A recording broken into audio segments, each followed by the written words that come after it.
How's everybody doing? JC Santana coming to you from the Institute of Human Performance. We're going to be talking about something that it's super hot right now.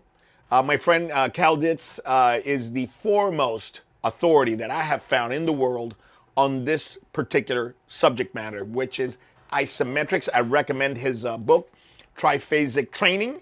Cal Ditz, look it up on Amazon, go get it. And we'll leave you a link down here so you can check my boy out. But anyways, I'm gonna tell you briefly what it is that we do, how it got started, because it didn't get started a la Charles Atlas. It got started with our fighters with specific movements, and then we said, oh, wait a minute, we're doing isometrics. And then I met Cal in Brazil, and then he was the one that said, all right, shift it back from fighting.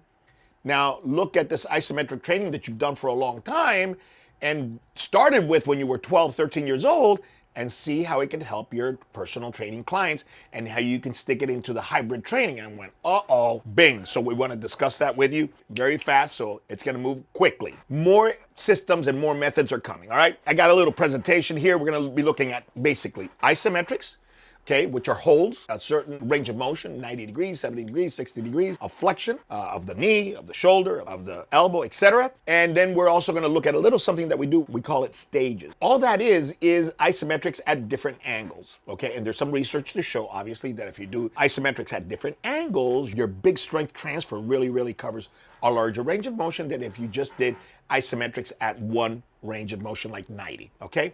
So isometrics, let's say if you do it at 90 degrees of elbow flexion or 90 degrees of knee flexion, you're going to get really strong. And look, this is where I think Dr. Seidman is doing some decent work. That 90 degrees, I don't think it's the holy grail, but I think he's got something there. A 90-degree knee hip squat is a good place to start. Can you go a little deeper? Yeah. Can you go a little higher? Probably yes, but you're going to get a little bit more if you go just a little bit deeper than if you go a little bit higher. But 90 degrees is good, so I give Seidman credit for at least popularizing that aspect of it. I got no problems with that. So all of the research indicates that from the angle that you work, 5 plus 5 or 10 plus 10 is where you really get juicy.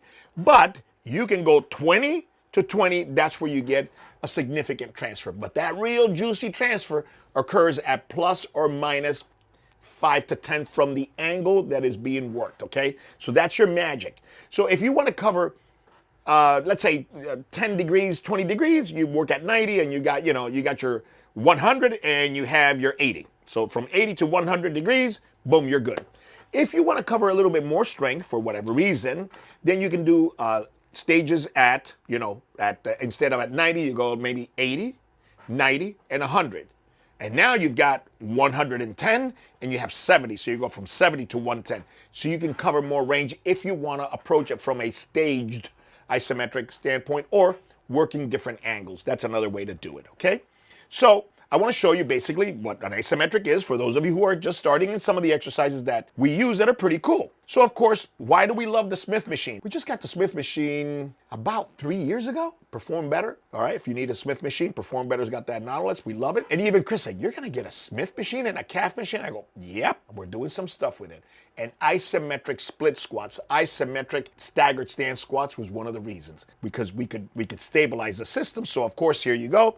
If you got a Smith machine, you get into a split squat, you go down there for about 10 seconds and you are rocking. So of course, you can also do a leg press, okay? You can do it from the ball of the foot. You can do it from a flat foot. You can go up a little bit to get more hip. You can go downward on the platform to get a little bit more knee flexion. But you can bring it from the concentric to the isometric angle. You can bring from locked out and down eccentrically into the isometric angle. You can use a slow concentric, or you can use a slow decentric. When I say slow, you could be looking at 5 to 7 seconds of ascending or descending before you get to that isometric position. And then when you get into that isometric position, I kind of like that 10-second hold. That's kind of generally what I like. So that leg press is a beautiful exercise. Any chest press machine, you do the chest press machine and boom, you hold elbows at about 90. You can also use a lat pull down. And one of the things that we like about this type of approach is if you got any older people that have joint pain, when I move, it hurts. Okay, put it in a position where it doesn't hurt and hold it. You're getting plus or minus 10, you're getting 20 degrees of strength. You're getting hypertrophy. You're getting strong bones, strong ligaments, strong tendons, strong muscles. So why wouldn't you at least consider isometric training for people who have problems in joints? Okay, look at it prophylactically. What if you don't want to have any problems in joints? Maybe you should incorporate a little bit more isometric that involves less rubbing, and it just places the joint in a position and just loads it up. So lat pull downs, rows, all of those are great exercises that you can incorporate to add your isometric training to. And don't be afraid to work on different angles. So if you're doing 3 sets, work one at 45, one at 90, one at 135, let's say. Or you can go 60, 80, 100, pare it down a little bit. You don't have to get into the numbers. Just go a third of the way, 2/3 of the way, and you can do 2 stages, and you get more coverage that way, all right? For those of you who say, all right, those are machines. What about function? Easy. Women, especially 50, 60 years old, want to do push-ups, but they can't do push-ups. Okay, isometrics is a great way to start doing functional exercises, reaching lunges, single leg squats, anterior reaches. Get into a position that they feel comfortable and hold them there. It's a great way to start learning strength in a functional position. So here you have Rio doing a push-up, you hold it halfway down, and then you come back up, and you can do 3 isometrics, 10 seconds each. Okay, you can rest in between, or you can pop them up and then come back down. So you can mess around with the rest period to increase your intensity in time under tension in less time. Now, if 2 hands are super easy, you can always go with that single arm push-up, which is a monster. We do this with a lot of our strong people, and you can hold a single arm halfway down push-up for 5 seconds to 10 seconds. Trust me, I don't care how strong you are, you will get challenged. So that's an easy way to make all of your functional exercises a lot harder and actually go through a strength phase without ever touching the machine. I love iron and I love machines, but if you don't want to, you want to take this for a test run, we call it gorilla strength. We talked about the staged approach. The staged approach is validated by science, saying that if you do isometrics through a variety of angles, you get a wider coverage, all right, of strength. Specificity, okay? So we call it a staged approach. So for example, you can come in here and do a pull-up and do a pull-up here for 5 seconds, pull up here for 5 seconds, pull up here for 5 seconds, and a pull up here for 5 seconds, and then on the floor, and do it again. Or you can do concentric, 5, 5, 5, 5. Either way you cut it, it's very, very difficult, and it will really, really, really stress you. And if you want to see kind of what it looks like, this is what a staged approach looks like, okay? Same thing. So you saw what an isometric looks like with a Smith machine. Here's a staged approach on a squat. And the same thing would be with a single leg squat, with a Bulgarian squat, with a split stance. Whatever you're doing, stage it, stage it, stage it. You can use 2 stages, 3 stages, 4 stages, depending on the range of motion, okay? That's a very simple example. Now, we already talked a little bit about the functional movements, that all functional movements can be made really, really, really difficult, meaning developing high-level strength, and we call it gorilla strength. We have a certification that they just did in China. It's been going on for 10 years on how to make functional training really, really difficult and be able to periodize it where you can do conditioning, easy progressions, strength, difficult progressions, power, difficult progressions with plyos or explosive training, and then your power endurance with our metabolics. And all of them have been body weight or some band or some light stuff like that with a lot of juice. So we have been doing this for a long time, but thanks to my buddy Cal, all right, now we're going to start incorporating into our more traditional programs and hybrid models. Let me show you how we've been doing isometric all along. Here's Marc-Andre doing his training, all right, which is for a rear naked choke. If he gets behind somebody, how to crush the head, basically. And we used to combine, not only do isometric training by itself, but combine isometric training with some pulls. So we would do, let's say, 5 to 10 reps and then 5 to 10 second hold. This is what it looks like when you see a badass doing it. And you'll say, bam, bam, bam. And now Sandino will put his hand there like if it was a neck or a head, and you see him holding, holding, holding, holding. Boom. That's how we've been using isometrics in combination with eccentric, concentric reps. But we were using it specifically for fighting. We never thought about isometric. We thought about choking somebody and holding a chokehold for 30 seconds if needed. That's how we came about it, from a very specific standpoint. You see, these are dynamic exercises. I will show you how we took these dynamic exercises and made them symmetric. Watch this. This is Gregory Rodriguez with an underhook isometrically held, okay, before you saw him with the active underhook. Now this is a hold on the underhook, isometric, while he's throwing elbows. And this is beautiful because when you're clinching, you're usually not pulling with that underhook. You're just holding that person. See, he's just holding elbow at 90 degrees. Elbow at 90 degrees, and he's firing an elbow at the head. That is how we have always been using the isometric, as a kind of, sometimes as a direct attack, but sometimes as a supporting actor in the whole skill set. Here, this is Gregory again, doing clinching work, doing body lock work, and we call this core training. But how does he get to the core? This is an 80-pound stability ball full of water, and watch what he does. He's walking, turning it, and now he's clinching. Look at the elbows, 90 degrees. They don't move. So that's an isometric hold in a dynamic movement. But what makes this possible is his ability to hold his elbows at 90 degrees. How do you think we developed that? We developed that with the roll, clinch, with isometric dumbbell holds, etc., etc., etc.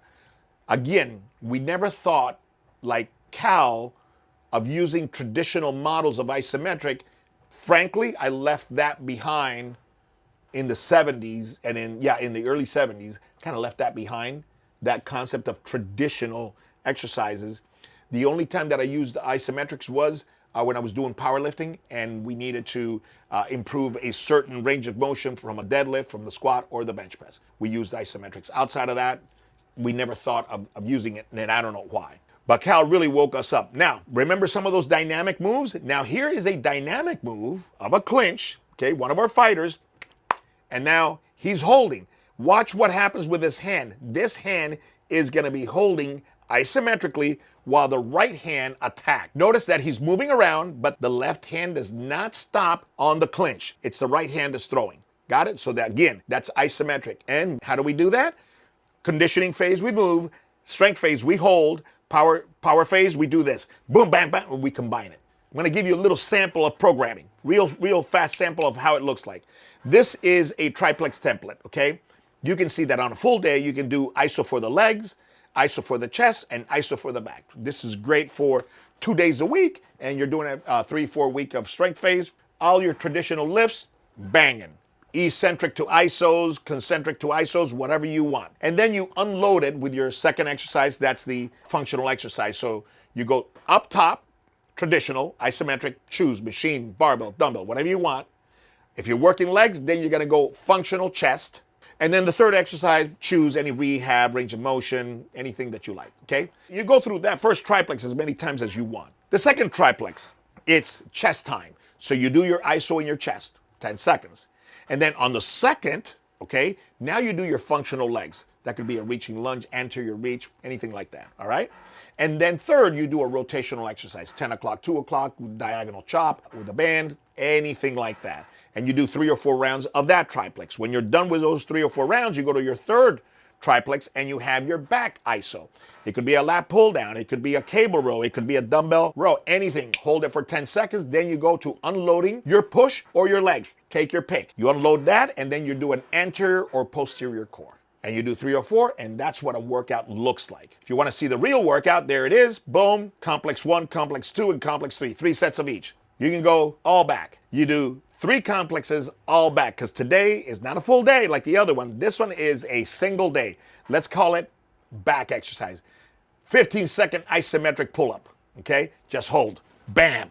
1-arm cable press and biofoam rolling. That's your triplex. Second, you do pulses. Or you do stages, 5 seconds, 5 seconds, 5 seconds, 5 seconds. If you're feeling squirrely, 5 seconds, 5 seconds, 5 seconds, 5 seconds, that's 1 set, okay? Then you go on to your single leg anterior reach as your unloading leg, and then you go to your high to low cable rotations for your core. Then on your last one, you can change the exercise. You can do a lat pull down. You can do single joint, boom, in the middle, just in the middle for 10, let it go. Then you go 1 leg. So if you're standing on your left leg and you're pressing on your right arm, that gives you the 7 frame, that gives you a little balance. It's not one of our favorites, but I put it out there because a lot of people like to press on a single leg. I'll give it to you. It's 7 frame. It's good. Overhead pressing, you can't use a whole lot. So it stabilizes this 7 of the single leg that's extremely important for locomotion when you put that foot on the ground. So that's how we justify it. Not one of our popular ones, but we'll give it to you. And then the last one is a knee tuck. You can do knee tucks hanging. You can do knee tucks with stability ball. So bang. So that's what a single body part looks like. And this is kind of what a week looks like if you want to see how you can undulate it. See? On day 1, legs. On day 2, you got to push. And on day 3, you got to pull. So on leg days, okay, you have eccentric to iso, leg press, let's say. You have stages, and then you can have slow eccentrics. So you can combine your stuff too. Or you can go iso 1 exercise, iso the next exercise, and iso all 3 leg exercises, which are your first exercises in each of the triplex. You can do the same thing on day 2. You can do isos on one. You can do your pulses on the other one. You can do eccentric. So you can mix up your isos with your negatives, with your pulse training. You can go crazy with it, okay? And on your 3rd day, you can do your pull. And you can see how you, on leg days, you unload your chest and your back. On chest days, you unload your legs and your back.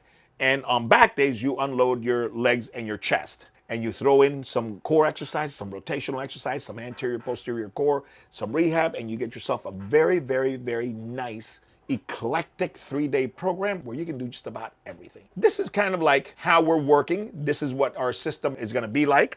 And if you want any further reading, I got 3 things here. You can look at this one here from the European Journal of Applied Physiology, Effects of Isometric Training on the Knee Extensor's Moment, Angle Relationship, and Vastus Lateralis Muscle Architecture. This talks about joint angle and specificity, how different joint angles will affect the muscle, okay? If you want a literature review, this is pretty cool. Isometric Training and Long-Term Adaptations, Effects on Muscle Length, Intensity, and Intent, a systematic review. So when you have systematic reviews, man, it's very cool because you get to read a little bit of everything. And they cover here joint angle and hypertrophy response to those joint angles. Cool stuff to learn. And the last one is the joint angle specific of isometric resistance training real? So in other words, at different joint angles, will you really get stronger at different joint angles? I think the answer is going to be yes, because of specificity. And if so, does it have a neural basis? Now, whether it has a morphological adaptation or more neural, that we can discuss with a lot of beer and peanuts. All right, and that's what this is about. So I'm not going to spoil the show here. You got to read it. And it's about joint angle hypertrophy versus neural responses. There is a change, there's strength, but does it happen through a morphological or a neurological response? And you're going to have to read it if you want to know the answer. All right, my friends, I hope you enjoyed that little compact seminar on isometric training. Again, thank you to my pal, Cal Ditz, for really a great series of conversations over sushi, over steak, over salad, over beer. He's hilarious. I love the guy. Extremely bright. Has great work ethic. He's doing a lot of great work. And he's taking isometric strength to levels that I'm telling you right now, I'm not even interested in taking them to. Ungodly levels. So I urge you, if you like really isometric training, check out Cal and Triphasic Training, his book. Check it out. I highly recommend it. All right. Until next time, and the more pronounced training methods and systems on isometric training from IHP, JC Santana. We love you, man.